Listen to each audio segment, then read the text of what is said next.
Om Shanti. My hope is that you've been experimenting with these ideas and that you've been trying out all these aspects of meditation, the awareness of the soul, the relationship with the divine, being up above, beyond the physical dimension, in that home. And I'm sure that you would have had some idea of what Raj Yoga meditation is about. And maybe you already experienced the benefit of some of these things. But I'd also like to share with you some of the further benefits that one can experience, and I'm sure you'll also find great benefit for yourself in these. The first thing is that in that awareness of who I am, I'm immediately raised out of any conflict with anyone else, because now I see them also as that inner being of light, the soul. I play my role to the best of my ability, and I know that that soul is playing its own role also. And so there's a space in which I can appreciate them, but I can also make sure that I remain detached. So this classic story of detachment and love is something we begin to experience. Because I personally am detached from my own skin, and so I'm a soul, I can also be detached from you, but yet see you as a soul with all your qualities and specialities. And so just this change of vision, change of attitude and behavior towards another is one that brings freedom from any conflict, and it brings the possibility of having peace between me and the other. My own inner state of peace, Om Shanti, stays with me, and I share that with others also. So I think maybe if you're thinking about bringing peace to the world, the first step is that I become peaceful and I make sure that my relationships are also filled with this peace. Many other benefits of soul consciousness. For example, we're able to put a full stop to the past and be in the present, because as a soul, here I am right now. What do I need to do at this moment?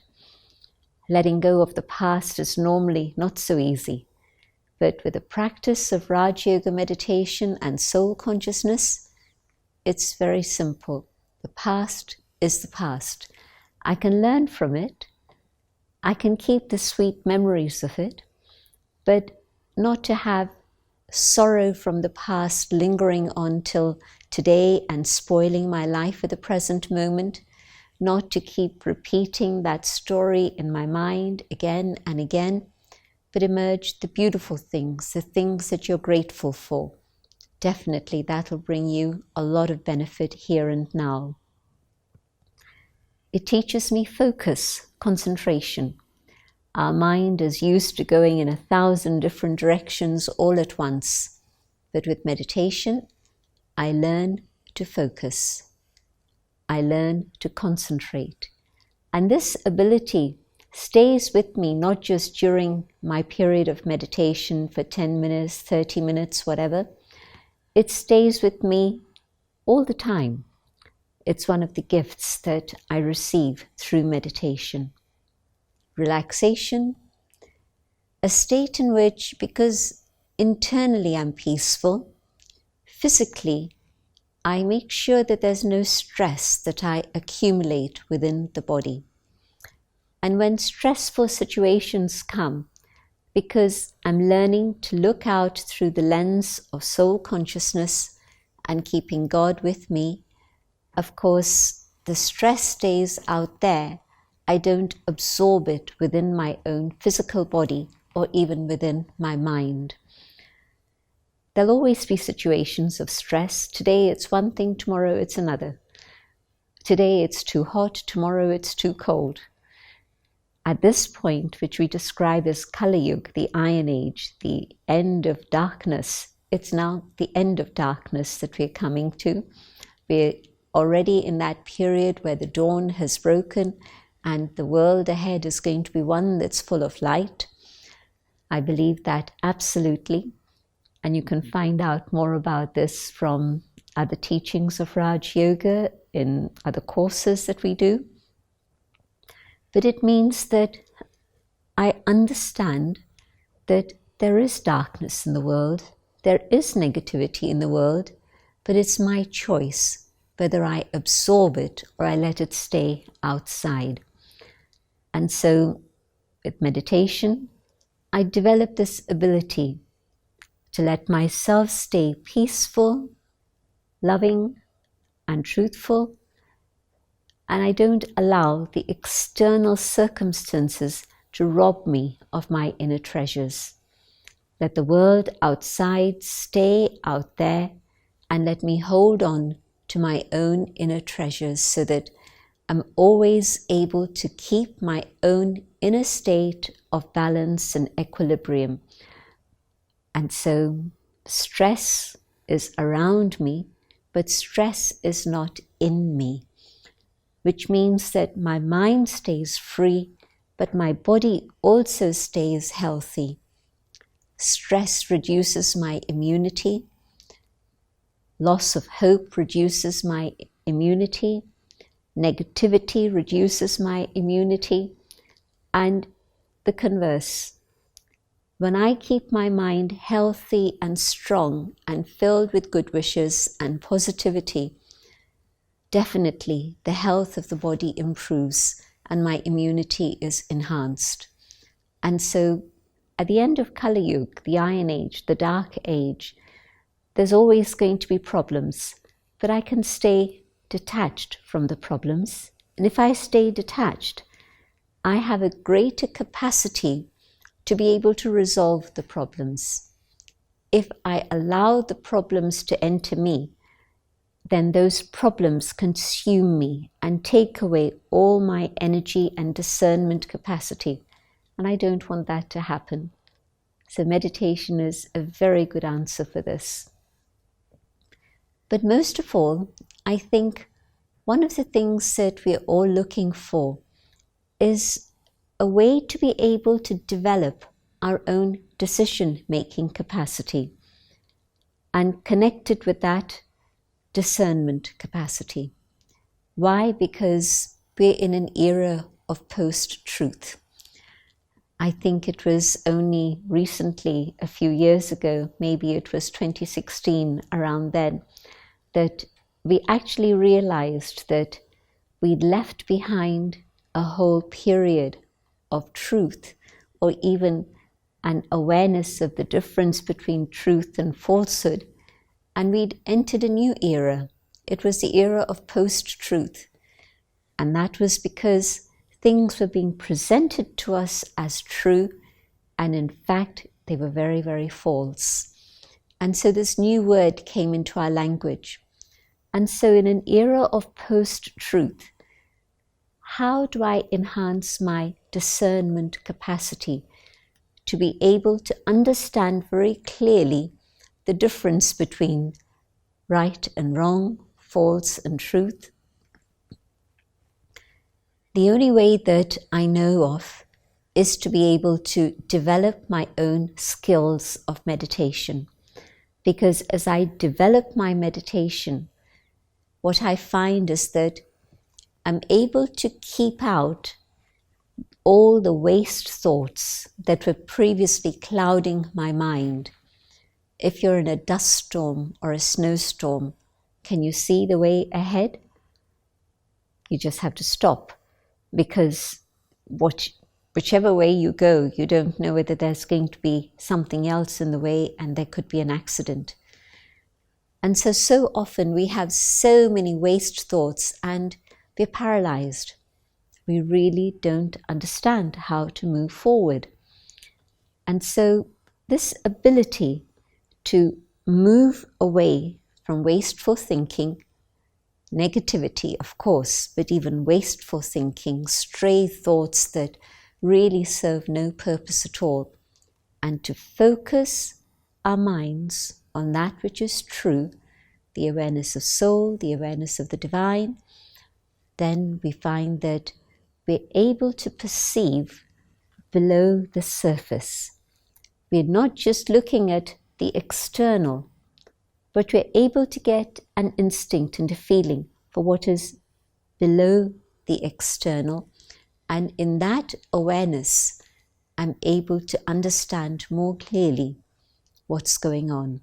So my discernment capacity to be able to differentiate between all the things that are going on and to know what is right, what is true, is enhanced. And that's a very, very important development that I need to have within myself at this present time, because otherwise I can be deluded and led astray very easily. And if I've enhanced my discernment capacity, it makes it that much easier to develop my decision-making capacity. Maybe I say I have peace, I have good relationships with everyone. What more can meditation give me? Well, I think that there's one thing everybody needs to develop: decision-making. Why? Because today's decisions impact not only me and my family, but maybe also a larger group. Depending on my role at work, depending on my standing in society, my decisions are going to impact a large number of people. And in any case, even if it's not visible, maybe it's just my family. I say just my family, but in fact, even 3 members of my family, if they're impacted by my decisions, their life is going to impact many, many others also. And so it's a huge area to be concerned about.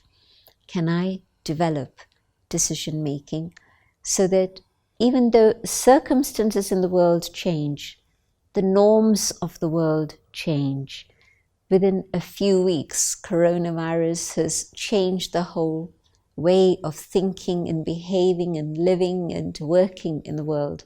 We could not have imagined this some weeks ago, but it's happening right now at this moment.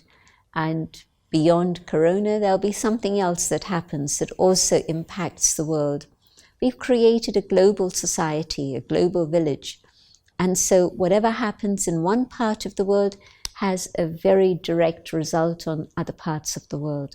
So even though situations keep changing, people keep changing, circumstances keep changing, even the laws keep changing, but can I make decisions that are going to be beneficial, not just for me, but to others around me and to the world also?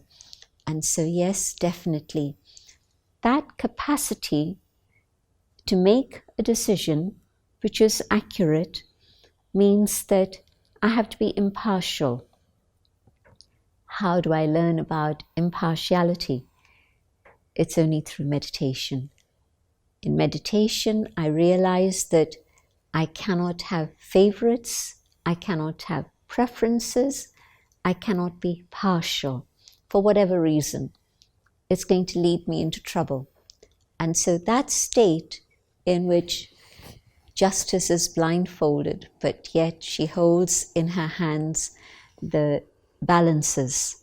And so keeping the center point of the balance is absolutely vital. If the center point has shifted, the pointer goes in one direction or the other direction, it will not be a true reading and it will not allow for decision making which is accurate.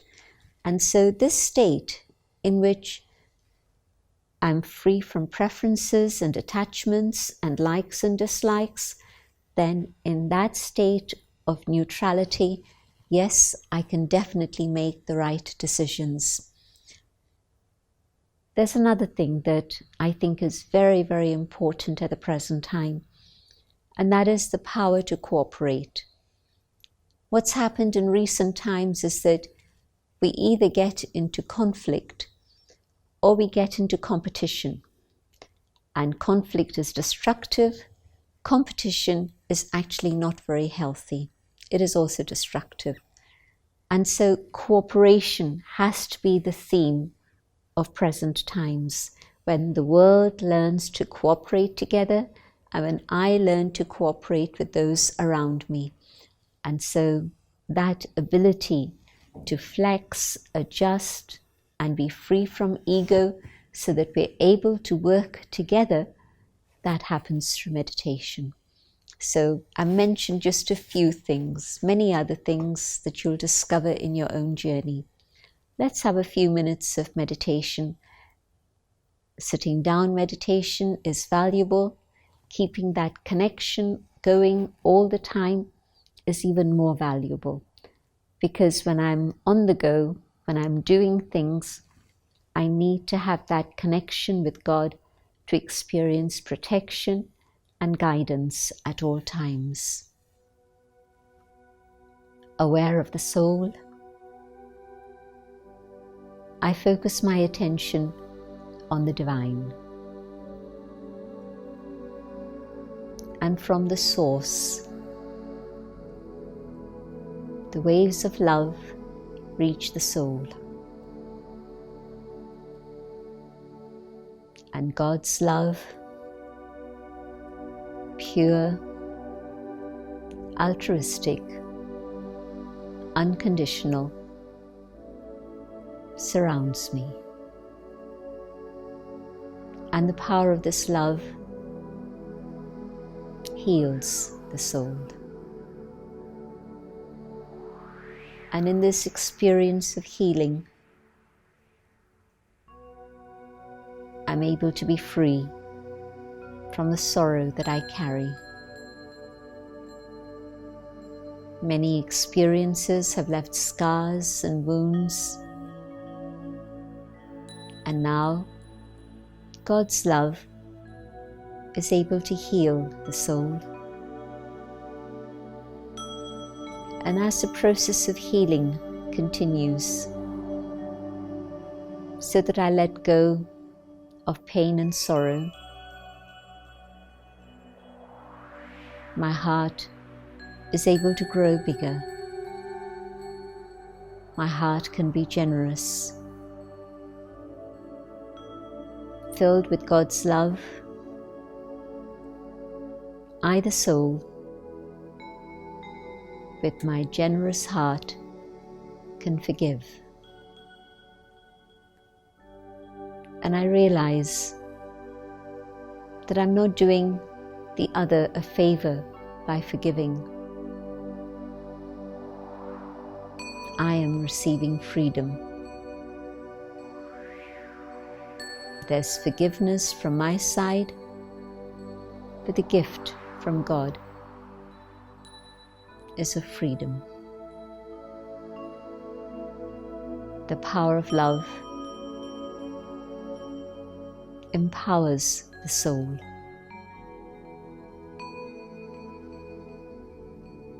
And I feel ready to face whatever may happen in life. God's love will be with me and protect me and guide me.